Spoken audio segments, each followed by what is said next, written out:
Olá, irmãos, bom dia. É muito bom estar aqui no dia de sábado, neste lugar, visitar os irmãos. Eu até estava, há 2 minutos atrás, estava a rir-me sozinho, estava a ouvir o irmão Toninho a anunciar os monitores das diferentes classes e estava a pensar, na minha igreja demorámos 10 segundos a fazer isto. E eu estava a ver que ele ia roubar o tempo todo hoje de manhã. Por isso é bom estar num lugar grande também, em particular neste lugar aqui. Hoje, ou esta semana, começamos um novo trimestre e começamos um novo assunto das lições da Escola Sabatina. E é um assunto que gira à volta de um livro da Bíblia, como sabem, que é o livro de Tiago. De vez em quando, lá temos um trimestre em que o assunto é especificamente sobre um livro. Já agora, desde que existe lição da Escola Sabatina, há 160, mais de 160 anos, aliás, a Escola Sabatina é mais antiga do que a própria Igreja até, há um livro da Bíblia que ciclicamente é aquele que é mais estudado, que é o livro de Atos. E porquê? Porque é o livro que fala especificamente da missão da Igreja. Depois há aqueles que não tratamos assim tanto, ainda recentemente tivemos um sobre o livro de Provérbios, se bem se lembram, tivemos sobre as cartas de Paulo aos Tessalonicenses e agora temos um livro sobre Tiago. Por isso, certamente, que será muito bom para todos perceber o pensamento de um dos líderes da Igreja naquele tempo. Vamos apenas curvar a cabeça para pedir a benção do Senhor. Nosso Deus, nosso bom Pai que habita no céu, nós te pedimos pela tua misericórdia e pela tua graça que te venhas manifestar agora aqui neste lugar para purificar os nossos lábios e a nossa mente, para que o que vamos dizer e ouvir possa ser de acordo com a tua santa vontade e para enriquecimento espiritual de cada um de nós, em nome de Jesus. Então, quem era Tiago? Existem muitos personagens com o nome de Tiago citados ao longo da Sagrada Escritura. Eu fiz alguma pesquisa para além daquilo que fala a lição da Escola Sabatina e, de facto, em nenhum lado há um consenso acerca de quem teria sido o autor do livro de Tiago que está na Bíblia. Mas há uma concordância generalizada que se tratava de alguém que era irmão da pessoa de Jesus. Existem outros Tiagos mencionados na Bíblia, como o filho de Zebedeu, que foi morto no ano 44, portanto um dos mártires da Igreja primitiva. Temos o filho de Alfeu, que era apóstolo, temos um pai de um Judas também na Bíblia. E depois temos este Tiago, que segundo todas as indicações, e os teólogos e historiadores tendem a concordar nesse aspecto, seria irmão de Jesus. E um pormenor muito importante, e à frente veremos um outro aspecto acerca disto, é que seria um irmão mais velho de Jesus. Ora, como Jesus foi o primeiro filho de Maria, naturalmente que este José teria que ser filho apenas de José, de um casamento anterior, que naturalmente ele teria ficado viúvo, não é? Para depois casar com Maria. Ele era, portanto, também, muito provavelmente, este homem era também um carpinteiro. Porque, na maioria dos casos, ou quase sempre, os filhos adotavam a profissão que os pais tinham. Por isso é que Jesus era um carpinteiro, certo? E como filho do mesmo pai, muito provavelmente, ele seria também um carpinteiro. Muito provavelmente, ou muito possivelmente, ele seria razoavelmente mais velho do que Jesus. Quando a última vez que o pai de Jesus é mencionado na Bíblia, é naquele episódio aos 12 anos de idade, quando os pais o perdem. Na realidade não o perderam, aquilo foi tudo propositado. Mas quando os pais o perderam. A partir daí não há nenhuma menção ao pai de Jesus ter qualquer intervenção na história. E aliás, quando Jesus está na cruz, quando está para morrer, uma das coisas que ele faz é entregar a sua mãe aos cuidados de quem? Então ela já era viúva, certamente, senão ele não precisava de entregar aos cuidados de ninguém, certo? Era viúva e não tinha, naturalmente, casado com outra pessoa, porque senão não precisava. E é possível, isto aqui é um debate, mas é possível que Jesus fosse filho único de Maria. Porque em vez de entregar a um discípulo, seria o normal que entregasse ao marido, que já não tinha, ou então a um outro filho que também podia não ter na altura. Mas também é possível que tivesse outros filhos depois, Maria tivesse tido outros filhos depois de Jesus. Mas, portanto, este Tiago era alguém que conhecia bem Jesus.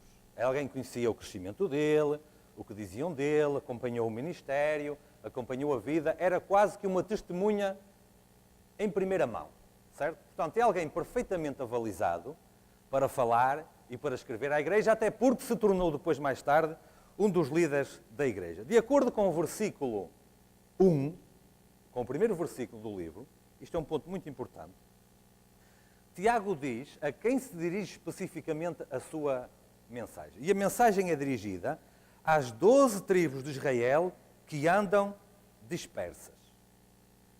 Porquê é que isto é importante? Sabem, as primeiras lições deste tipo de assunto normalmente tendem a ser um bocadinho maçadoras, porque apresentam a história, apresentam o contexto, para nós percebermos um bocadinho melhor o que é que vem à frente. Então, às vezes, é preciso escavar um bocadinho. Porquê é que é importante ele ter escrito a carta às 12 tribos de Israel que andam dispersas? Vejam que aqui os judeus já estavam um bocadinho na diáspora, já estavam espalhados.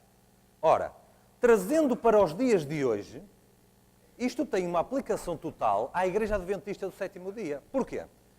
Porque a Igreja Adventista do Sétimo Dia é as tribos de Israel do tempo de hoje e também estamos dispersos, também estamos espalhados por todo o mundo.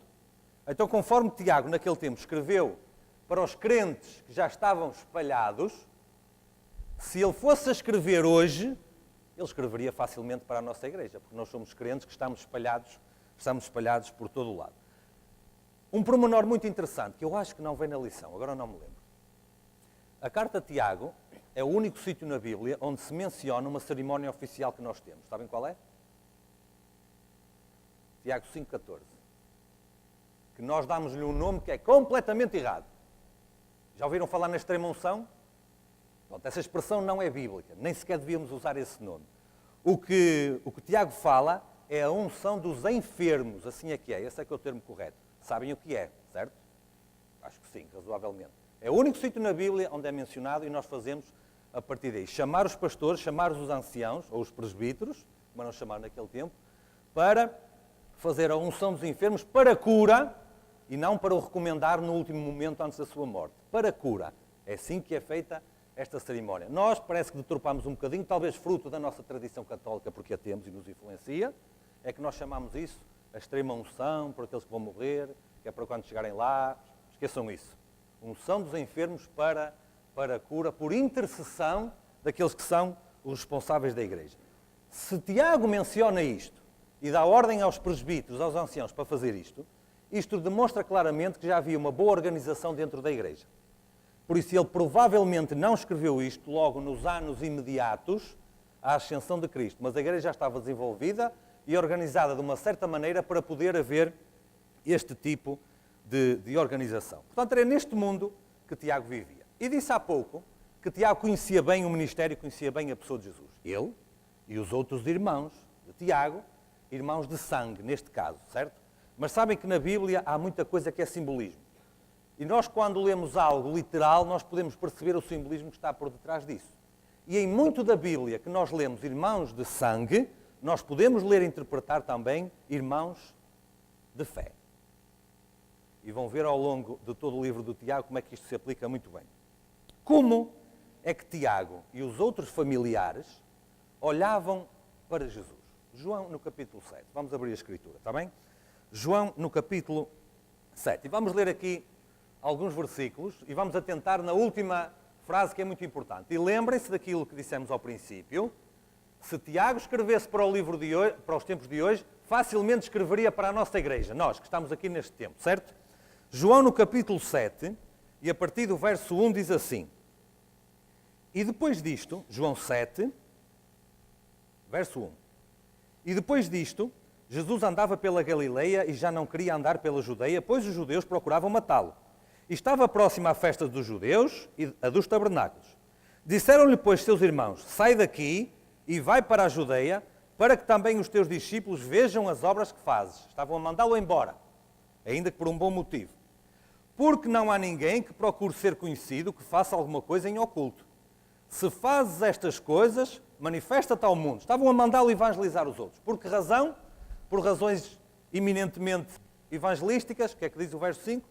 Porque nem mesmo os seus irmãos criam nele. Porque nem mesmo os seus irmãos criam nele. Certamente que a vida de Jesus não era fácil. Porquê? Porque até os seus mais próximos de sangue e até de suposta fé não criam nele. Jesus nunca foi um anormal, mas ele era completamente fora do normal. Em tudo o que fazia, em tudo o que pregava. E é por isso que, de acordo com o que está em Marcos, no capítulo 3, até chegaram a chamá-lo de lunático e de endemoninhado. Portanto, se algum irmão, aqui presente ou não presente, algum dia até for maltratado por um irmão da igreja, fruto de qualquer coisa que diga, que até possa estar correto, porque o que Jesus dizia estava tudo correto, qualquer coisa que faça, fique tranquilo. O próprio Jesus foi chamado de lunático e de endemoninhado precisamente pela mesma razão. Está em muito boa companhia. E porquê? Por uma questão muito simples. Porque o comportamento de Jesus não se enquadrava nos padrões que os homens tinham determinado. É por isso, caros amigos, que o nosso comportamento se deve enquadrar nos padrões deste livro que está aqui, independentemente daquilo que os irmãos digam. Independentemente daquilo que os irmãos digam. Porquê? Olha, porque no caso de Jesus os irmãos até nem ajudavam nem motivavam muito. Porquê? Porque Jesus se enquadrava nisto que está aqui. Porque ele era esta palavra que está aqui. E portanto, se querem ser seguidores de Jesus, fazer como ele fez, refletir a sua imagem, o servo não é maior do que o mestre. Se aconteceu a ele, acontecerá também a qualquer um de nós. E isto não foi exclusivo da pessoa de Jesus. Sabem, José, filho de Jacó, era um tipo de Jesus. Sabem o que é um tipo? Temos o tipo e temos o antítipo, certo? O tipo é alguém que faz, é um símbolo, é uma figura, e depois mais tarde concretiza-se literalmente em alguém. José, a vida de José foi um tipo da vida e do ministério de Jesus. Por exemplo, os dois foram acusados falsamente de adultério. José de adultério literal com uma senhora, Cristo de adultério espiritual, porque o chamavam de endemoninhado, certo? No fim da vida, aliás, José, num determinado momento da sua vida, é separado do pai. Certo? Cristo foi separado do pai num determinado momento. José é vendido como escravo. Cristo foi tratado como o pior dos escravos, até. Certo? No fim da vida de José, ele recupera a sua família e reencontra-se com o pai. Exatamente o que acontece com Cristo quando completar o plano da salvação. Minha pergunta. Estão a perceber o raciocínio? Há aqui um paralelo total e podemos dar mais detalhes. Minha pergunta. Como é que os irmãos de José o tratavam? Bem? Muito mal. Muito mal. Que até o venderam, até o expulsaram, até o puseram a correr, a andar. Portanto, não há nada de novo debaixo do sol, como veremos já a seguir, certo? Mas, quem é que matou Abel? O irmão. Quem é que tinha ciúmes e se revoltou contra Moisés? Miriam e Arão, os irmãos. Querem mais exemplos? Ponham-se lá a pensar. Em toda a Escritura, desde a saída do Éden até aos dias de hoje, o principal problema para ser um discípulo de Jesus são os irmãos da igreja. E é por isso que a irmã White diz, temos muito mais a temer de dentro do que lá de fora. Nada de novo debaixo do sol. Aconteceu com muitos outros, aconteceu com Jesus e acontece até aos dias de hoje. A irmã White diz assim no Desejar Todas as Nações. Sendo mais velhos que Jesus, achavam, os irmãos, que ele devia estar sobre a sua direção. Acusavam-no de se julgar superiores a eles e o reprovavam por se colocar acima dos mestres e dos sacerdotes e príncipes do povo. Muitas vezes o ameaçavam e procuravam intimidá-lo. Mas, qual era a reação de Jesus a face a tudo isto? Mas ele seguia avante, tomando por guia as Sagradas Escrituras. Irmãos, não importa o que é que os irmãos da igreja dizem. Não importa o que é que os irmãos da igreja dizem. Não importa o que é que os irmãos da igreja fazem. O Senhor disse assim, que te importa a ti que ele vá para aqui ou que vá para lá? Vem tu e segue-me. Isso é o que importa. Se estamos à espera dos irmãos, do marido ou da esposa, estamos tramados. Portanto, Jesus não estava à espera. José não se deixou influenciar. Moisés teve os seus erros, mas seguiu avante. E o Senhor, no seu tempo, trouxe a justiça que deveria trazer para aquele tempo. De acordo com Lucas capítulo 4, 4:24, diz que nenhum profeta é bem recebido na sua terra, certo? Certo ou errado? Querem uma evidência bíblica para vos pôr a pensar um bocadinho? Vocês podem procurar os profetas do Antigo Testamento, os canónicos só, qualquer um dos outros, mas os canónicos, aqueles que escreveram do Isaías para a frente até Malaquias. Vocês vão encontrar apenas um, que foi especificamente enviado para uma nação estrangeira, que foi Jonas. Jonas foi o único enviado especificamente a uma nação estrangeira. E foi dar um aviso de Deus, não era um aviso meiguinho, era ou vocês se convertem, ou então isto aqui é tudo destruído. Não passou a mão no pelo, não fez festinhas. Ou vocês se convertem, ou isto aqui é tudo destruído. Uma nação estrangeira, pagã e idólatra. O que é que eles fizeram? Ouviram a mensagem do Senhor. Não ouviram Jonas. Porque Jonas não levava nada da boca dele. Levava a mensagem de Deus. E essa nação pagã e idólatra ouviu, arrependeu-se e alterou o seu comportamento. Todos os outros foram enviados à casa de Israel. Foram enviados aos seus próprios irmãos. Nenhum foi bem recebido. Leiam o Antigo Testamento e encontram lá.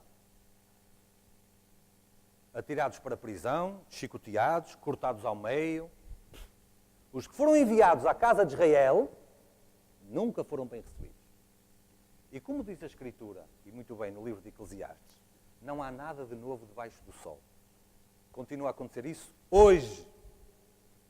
Se Tiago viesse aqui, neste lugar, nas nossas igrejas, e dissesse de viva voz o que ele escreveu na carta que vamos ver ao longo do trimestre, não era bem recebido pela maioria.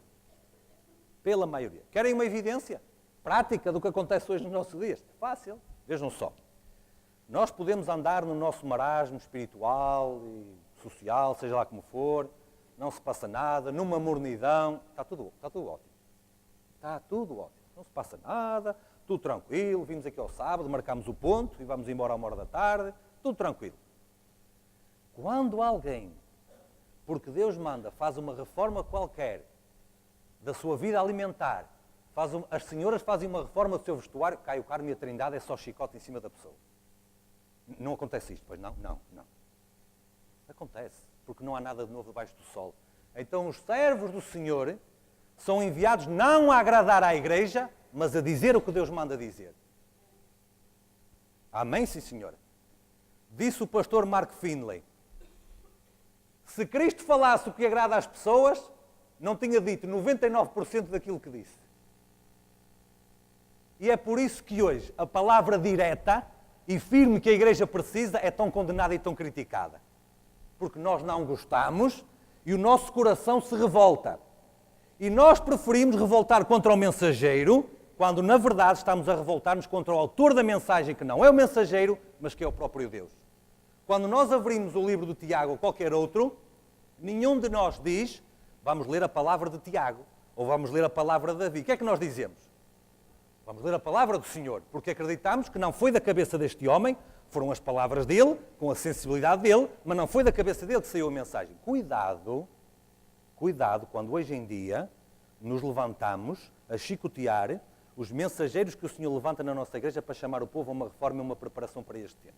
Estamos a fazer uma obra contra Deus, não contra o mensageiro. Certamente que Tiago sofria isso. Cristo sofreu isso? Nem vale a pena responder a essa pergunta. Então, quando lerem para a frente as advertências e as repreensões que Tiago traz à sua igreja, como trouxe Paulo, como trouxe qualquer um dos outros que podem ler por aí fora, certo? E se lerem o Antigo Testamento com cuidado, as advertências são de cair para o lado. Vou dar-vos uma coisa para estudarem e pesquisarem por si, por vós próprios. Se for preciso, depois explico. Sabem que, de acordo com o que está no Antigo Testamento, quando o Senhor começar a sua ceifa pela nossa igreja, a maior parte é jogada fora. Eu provo isto pela Bíblia. Nem é preciso ir aos textos do irmão White. Pela Bíblia. Quando o Senhor começa o seu ajuste de contas pela nossa igreja, a maioria é jogada fora. Com razão, a serva do Senhor diz no livro Serviço Cristão que o Senhor olha para a igreja e nenhum em 20 estão prontos. Dá licença. Nenhum em 20, a seguir. Nenhum em 20 estão prontos. Ou seja, se fizermos esse raciocínio aqui, meia dúzia de pessoas talvez esteja pronto. Forte. Todo que quiser fazer a diferença nesta terra padecerá dificuldades e perseguições.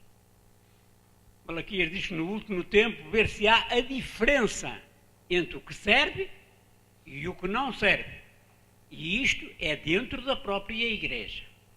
A senhora Ellen White diz que os mesmos 4 pecados que impediram milhares e milhares de israelitas que saíram do Egito, impediram de entrar na Canaã terrestre, são os mesmos 4 pecados que vão impedir a Igreja de Cristo na Terra, que o diabo está a trabalhar para nos afastar de Deus. E nós não acordamos. Esse é que é o seu velho problema. Nós não acordamos, queremos manter-nos apenas como simples religiosos. E vou mostrar a seguir ao mais alto nível o aviso que nós temos, que não sou eu que estou aqui a dizê-lo. Ao mais alto nível vou já mostrar-vos isso.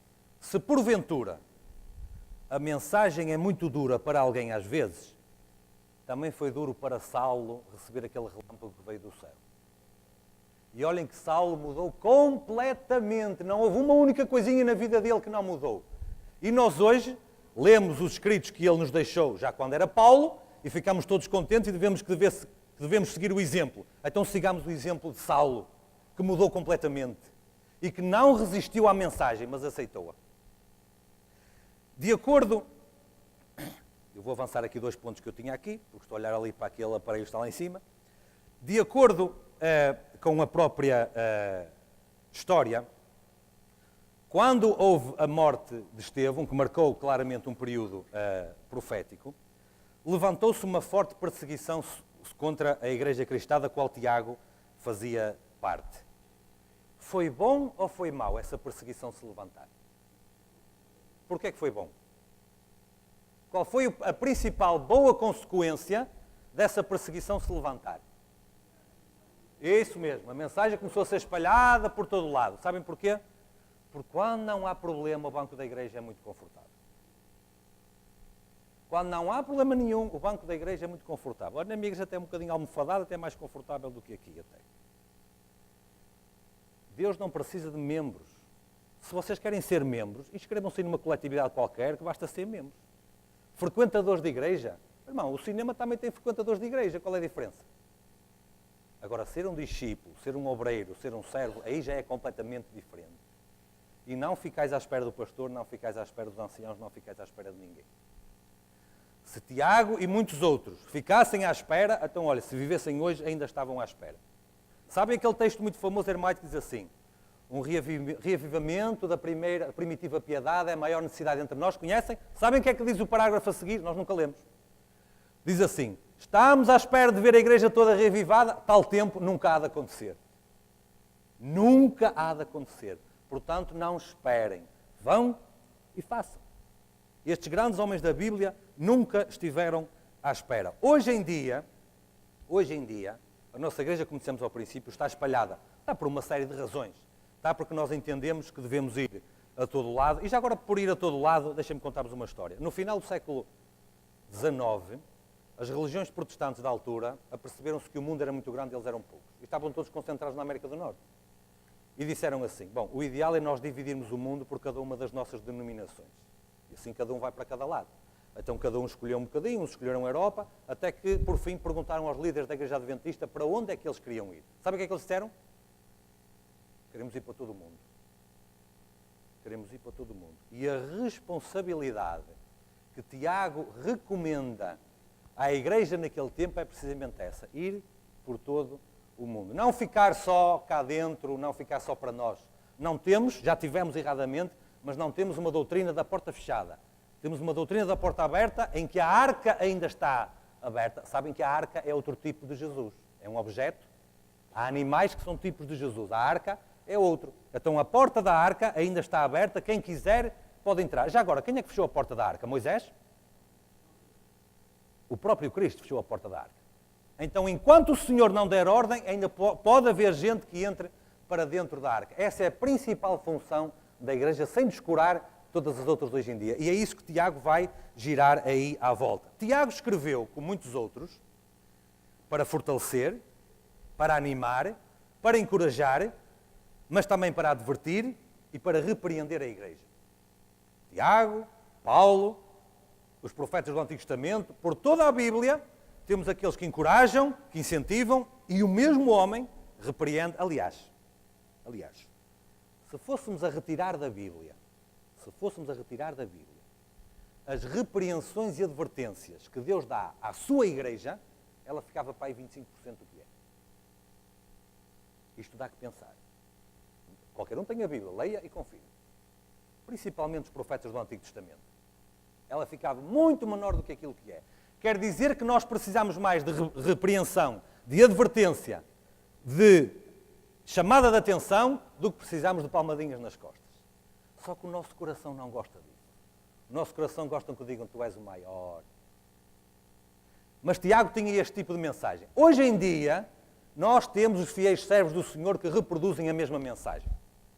Não sei se alguns irmãos viram, mas no princípio deste ano, o Presidente da Conferência Geral gravou uma mensagem de 40 minutos à nossa igreja.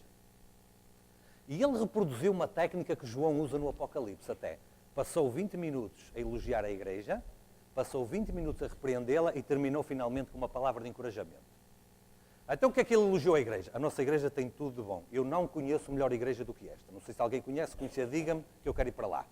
Mas à luz da Bíblia, descarregados de defeitos como nós temos, não conheço melhor igreja do que esta. E como disse um destacado líder mundial, eu acredito tanto nesta igreja que se um dia me expulsarem e não me deixarem entrar, eu ainda assim vou ao banco depositar lá o meu dízimo que eu acredito nesta igreja como a igreja de Deus.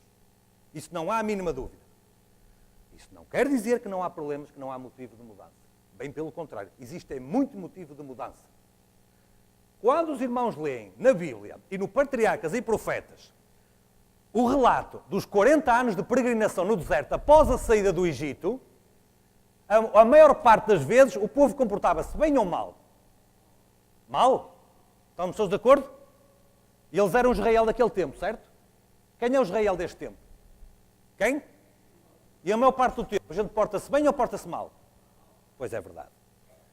E reconhecer isso é o primeiro passo para fazer aquilo que o Senhor quer. Eu não estou bem, tenho que me colocar em ordem com Deus. Não é o meu irmão que não está bem. Se calhar ele também não está. E se calhar até eu posso ajudá-lo a ficar bem.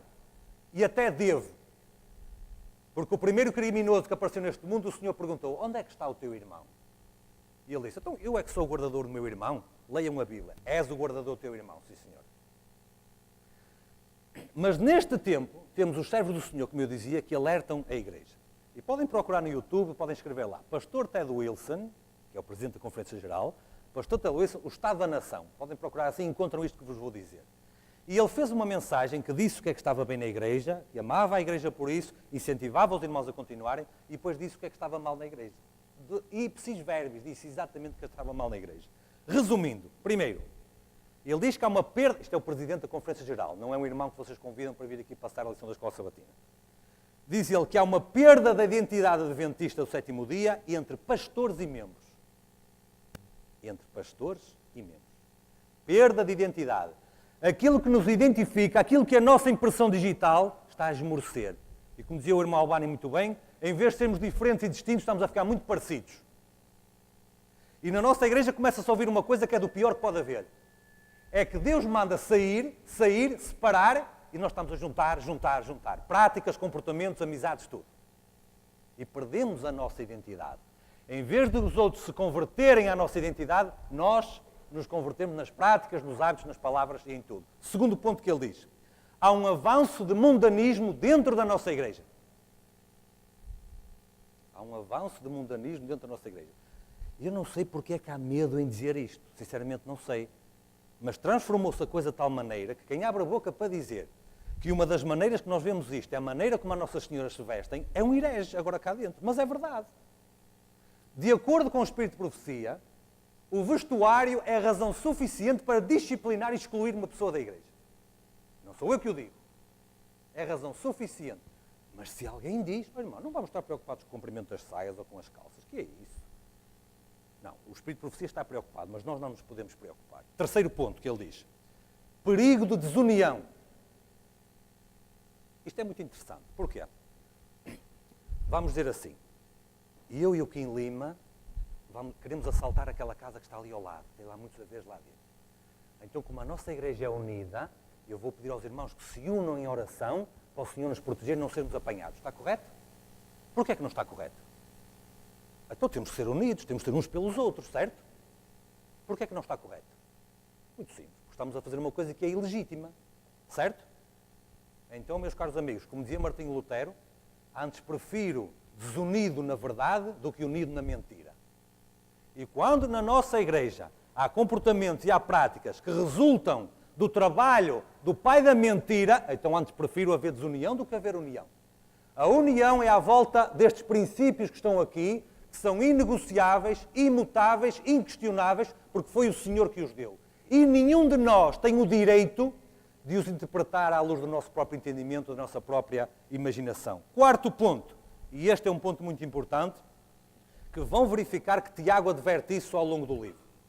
Apatia e mornidão espiritual.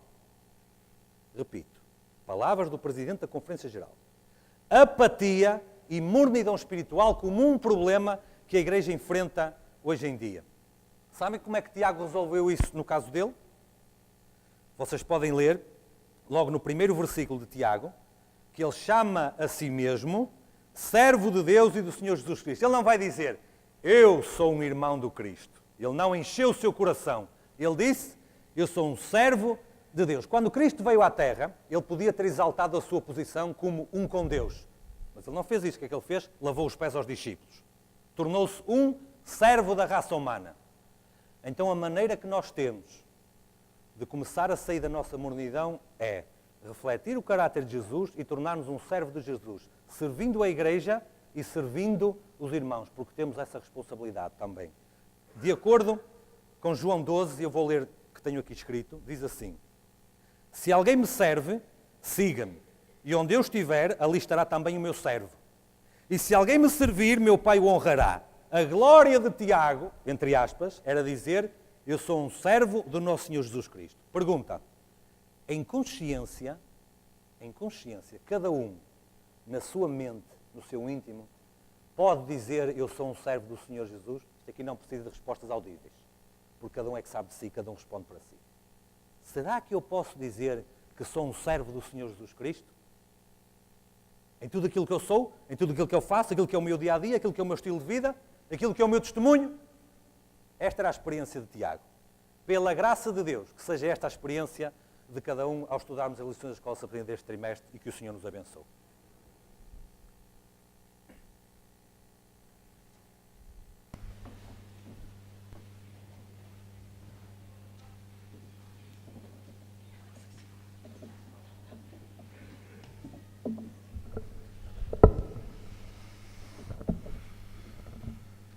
A Escola Sabatina agradece ao Filipe a dinâmica que fez no início da Escola Sabatina e agradece também ao Filipe, aos dois Filipes, pela recapitulação da lição e pelos momentos que nos proporcionou como igreja.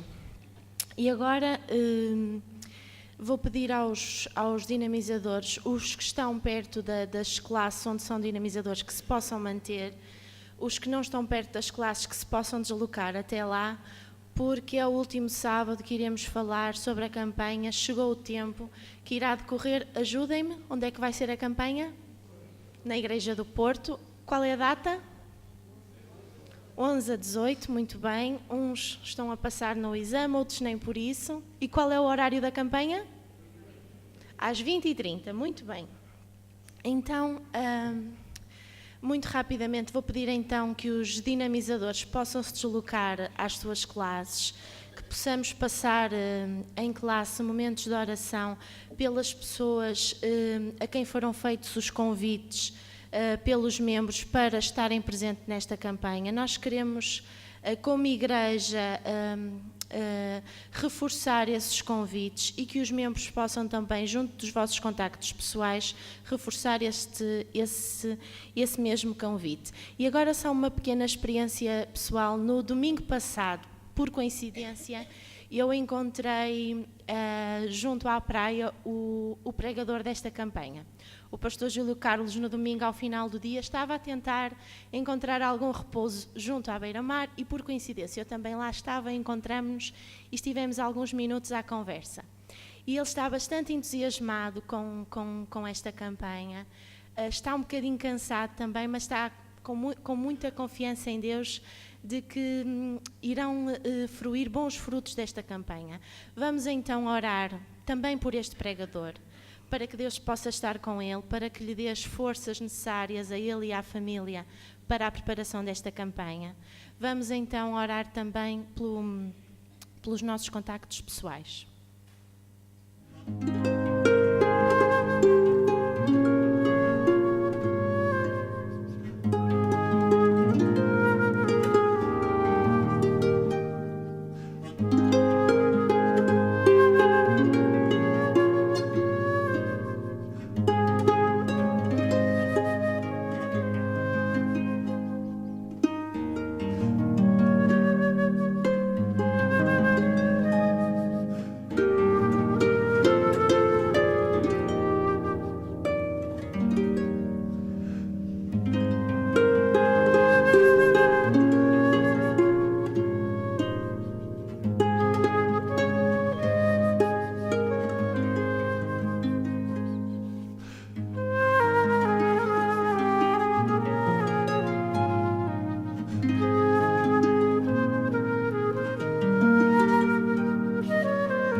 Vamos terminar então agora como uma última prece, como igreja. Podem se levantar. Querido Jesus, bom Pai que estás no céu, Senhor. Senhor, queremos muito pedir-te, Senhor, que nos uses como igreja, que nos uses individualmente, que nos uses como famílias, Senhor, para propagar o Teu Evangelho, Senhor. Querido Jesus, ajuda-nos a empenharmos na divulgação desta campanha junto dos nossos contactos. Ajuda-nos a, Senhor, passarmos tempo diário a pedir-te, Senhor, para que tudo possa correr segundo a Tua vontade.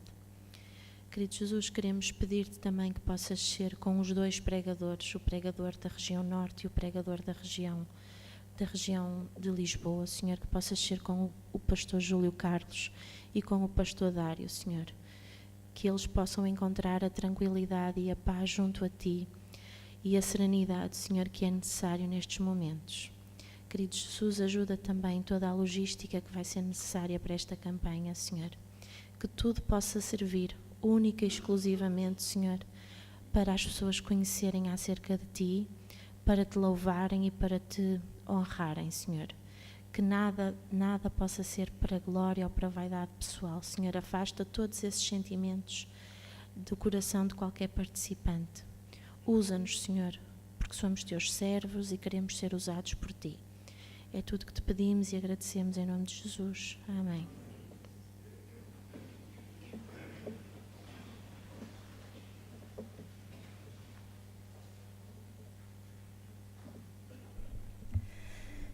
Como todos já tiveram a oportunidade de ver, temos cestinhos com flores aqui à frente. E quando há cestos com flores, é sinal que nós gostamos de felicitar as pessoas da nossa igreja que completaram anos num determinado mês. Por motivos de semana passada ser o 13º sábado e darmos lugar às nossas crianças, optamos por fazer hoje a nossa homenagem às pessoas da Igreja de Canelas que completaram anos no mês de setembro. Acho que toda a gente fica feliz por completar mais um ano de vida. Nós, quando somos pequeninos, o nosso objetivo é chegarmos a muito, muito velhinhos e, portanto, é à medida que vamos crescendo e completando mais um ano, agradecemos a Deus pelo tempo de vida que nos deu até aquele momento e pedimos que Deus nos dê mais tempo nesta terra aqui, para que nós possamos completar a nossa perfeição e desfrutar da nossa família. Assim sendo, eu convido todas as pessoas que fizeram anos no mês de setembro, por favor de se dirigirem aqui à frente e convido a alguma visita que se encontra aqui no nosso meio e que também tenha completado anos no mês de setembro, também o favor de se dirigirem aqui à frente, porque nós temos uma pequena lembrança para poderem levar como recordação do seu aniversário.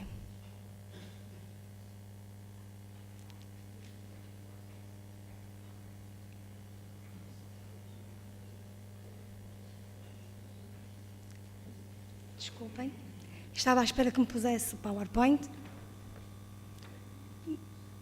e eu convido para vir aqui à frente o Adelino Carlos Fonseca Pinto, Albano Rodrigues Ferreira, António Abel Pereira Poças, Carmen Oliveira Ferreira Soares, Cassandra Isabela Reis dos Santos, Cátia Daniela da Conceição Gomes, Celeste Manuela Ferreira Gomes, Constança Goretti Campos Ferreira, Daniel Moreira Lopes Alexandre, Fernanda Celeste Conceição Soares Souza, Ivan Quixo, José Mário Gonçalves Mota Peixoto, Maria da Graça Silva Matos Moreira, Maria José Santos Oliveira Ferreira, Nelson Campos Ferreira, Samuel Teixeira Laranjeira, Sara Barbosa Pinto, Vítor Gil Costa, Sofia Maria Martins Carvalho Ferreira e Tiago Daniel Gonçalves Pereira.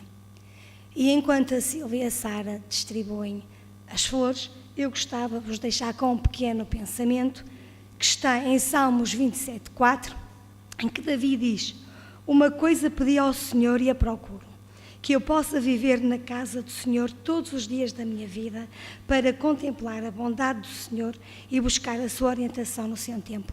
Que seja realmente um dos nossos motivos de oração.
Se esta semana foste ao médico e recebeste uma má notícia, se voltaste arrasado com medo do futuro, se pensas que Deus não te ama e que isso é um castigo, e estás triste e desanimado, sem forças para reagir, lê o Salmo 23.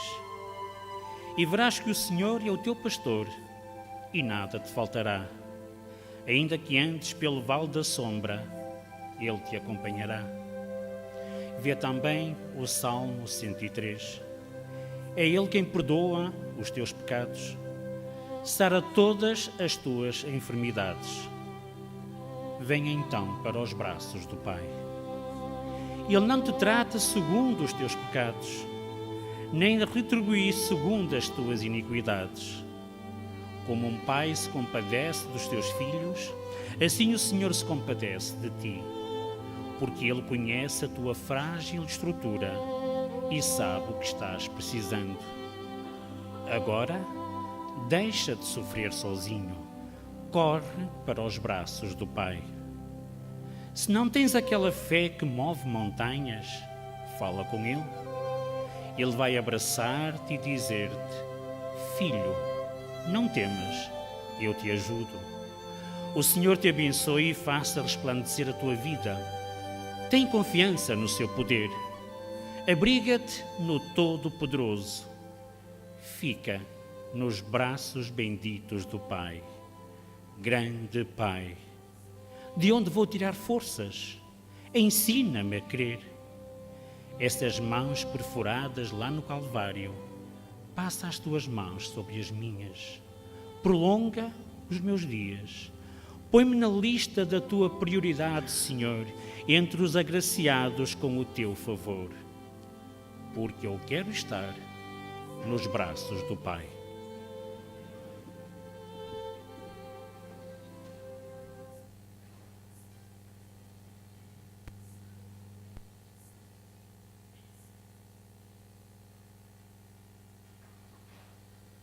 Agradecemos ao Pedro Pinto por este belo momento que nos trouxe e também temos ofertas pelo undão de aniversário e também por bênçãos recebidas. Pedimos para que Deus abençoe os seus doadores e também estas ofertas e que continue a abençoar assim toda a igreja também. Vamos então agora passar para os nossos momentos de oração por todas as famílias que nós temos orado. E então esta semana vamos orar pela família de Mota, pelo pastor Maurício, pela família de Poças e pela família do irmão Manuel Reis e da sua esposa. Vamos orar para que Deus possa continuar a abençoá-los e que esteja presente em todos os momentos da sua vida e para que eles possam sentir o seu amor por eles.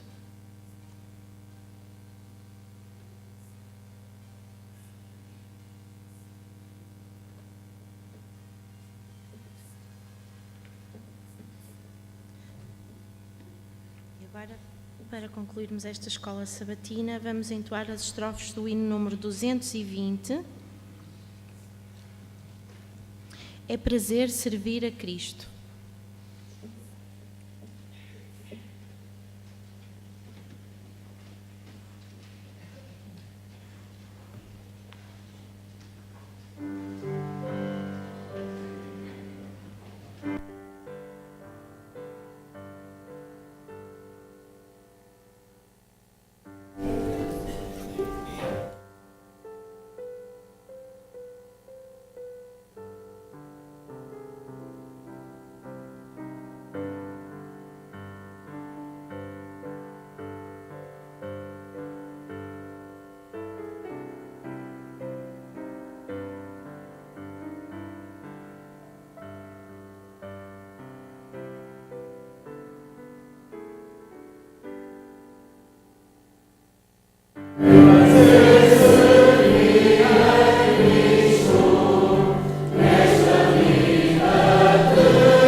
Senhor nosso Deus, eterno Criador que habitas o céu, nós louvamos e engrandecemos o teu santo nome porque nos permitiu vir aqui esta hora, nesta manhã do teu santo dia, e te pedimos que a influência do Espírito do Senhor nos possa acompanhar sempre, que nos traga as palavras do céu para nos levar a uma vida de acordo com a tua santa vontade e que no propósito do coração de cada um, na intimidade da mente de cada um, esteja esse desejo de te servir conforme tu desejas.